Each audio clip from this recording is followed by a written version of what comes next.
And I was just wondering, are we Islamophobic if we question Islam based on facts and based on the Quran and based on the surahs that's in the Quran? Because Keir Starmer is trying to put people in jail now because of some vague accusations that they're Islamophobic. And as you know, I'm an ex-Muslim, so I know a lot about Islam. And what I'm going to do in this video is that I'm going to go through some surahs in the Quran. And as you know, the Quran is accepted by all the Muslims all around the world, both Sunni and Shia.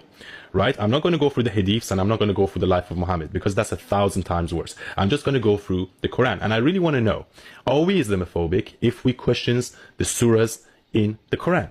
Okay? And I'm not necessarily doing this video to offend anyone, and I'm not doing it to be Islamophobic. I'm just trying to spread awareness because sometimes I have conversations with other Muslims. I'm not a Muslim anymore, but like Muslim friends of mine, and they don't know that it says this in the Quran. You know, and the Quran is possibly the most peaceful book in the whole of Islam because the hadiths are 1,000 times worse, and if you look at the life of Muhammad, it's actually very bad.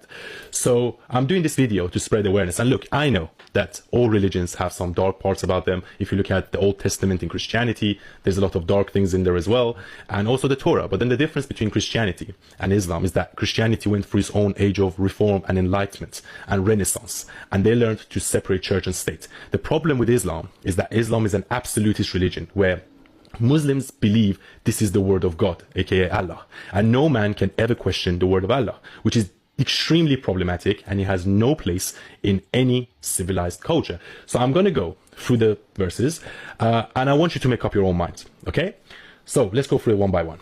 Chapter 2, verse 98. Allah is an enemy of non-Muslims. Chapter 3, verse 85. No other religion is accepted other than Islam. Chapter 8, verse 12. Allah will instill fear in the hearts of those who disbelieve Islam and Muslims. You cut their limbs by hitting their necks.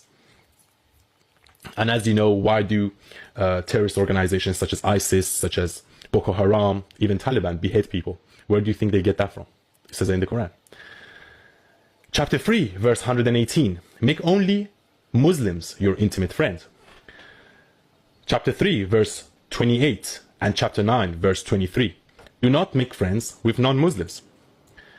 And maybe that's why some Muslims, they don't assimilate when they come to the UK or anywhere else for that matter. They stay in their own group because it's in the Quran. Well, don't make friends with non-Muslims. Chapter 8, verse 39. Fight non-Muslims until the faith of Allah is fully established. And that is basically a call to action. And as I always said, one of the responsibility of Muslims is to do jihad and to Islamize the whole world. I'm not saying it, this is in the Quran.